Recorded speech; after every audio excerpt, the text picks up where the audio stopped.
Baik, bismillahirrahmanirrahim. Assalamualaikum warahmatullahi wabarakatuh. Perkenalkan, nama saya Ines Mutia dengan NIM 19040010013. Jadi langsung saja materi yang akan saya bawakan hari ini mengenai manajemen proyek analisis.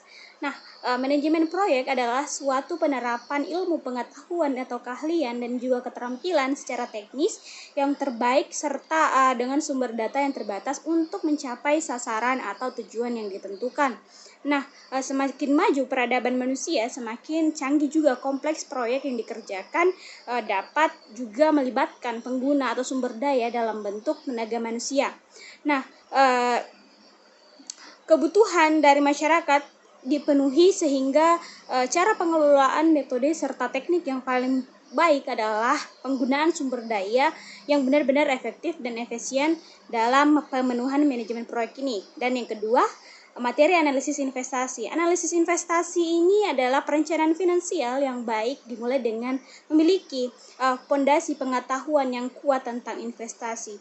Nah, tujuan dari investasi ini adalah dengan menentukan kemungkinan kinerja sebuah investasi, dan ada beberapa faktor kunci dari yang diperhatikan dalam analisis investasi. Mereka adalah harga yang sesuai dengan jangka waktu yang diharapkan untuk mengadakan investasi dan peran investasi dalam portofolio secara keseluruhan. Nah, jenis investasi ini yang pertama top down versus bottom up dan fundamental versus technical analysis. Materi yang ketiga adalah peramalan dan perencanaan agregat. Nah, suatu usaha memperkirakan keadaan dunia yang akan datang melalui pengujian keadaan di masa lalu.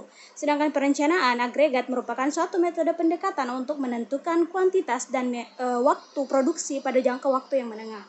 Peramalan jangka panjang ini menggunakan analisis dengan waktu yang lebih panjang lagi. Nah, peramalan jangka menengah ini dengan waktu 3 bulan hingga 2 tahun.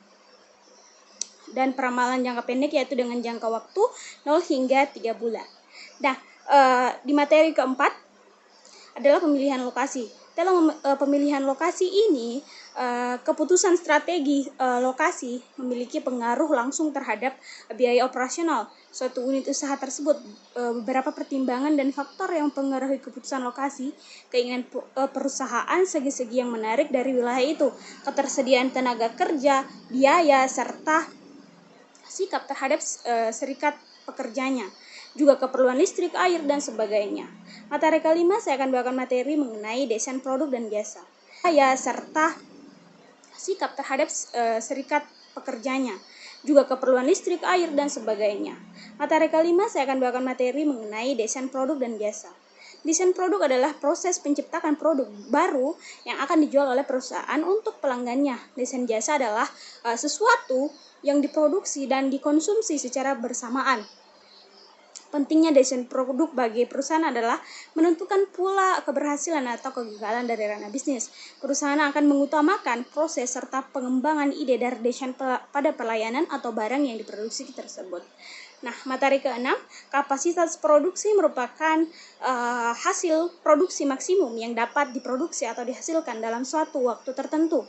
Terdapat 3 jenis kapasitas, yang itu kapasitas desain, kapasitas efektif, kapasitas efisien. Nah, perencanaan kapasitas adalah keputusan strategi jangka panjang untuk membangun sumber daya perusahaan secara keseluruhan. Dengan meningkatkan kapasitas produksi, ada 5 langkah yang mudah mengevaluasi proses produksi yang sudah ada. Yang pertama, mengurangi downtime mesin. Yang kedua, mengidentifikasi hambatan yang ada. Selanjutnya, melibatkan peran pelayanan, supply juga masuk kesimpulannya. Dan beberapa faktor yang perlu diperhatikan dalam penentuan kapasitas produksi. Yang pertama, batasan permintaan yang telah diketahui dalam perhitungan market share.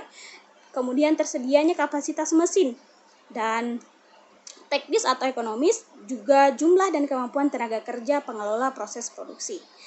Nah, mungkin itu saja materi yang akan saya bawakan pada hari ini. Kurang lebihnya mohon dimaafkan.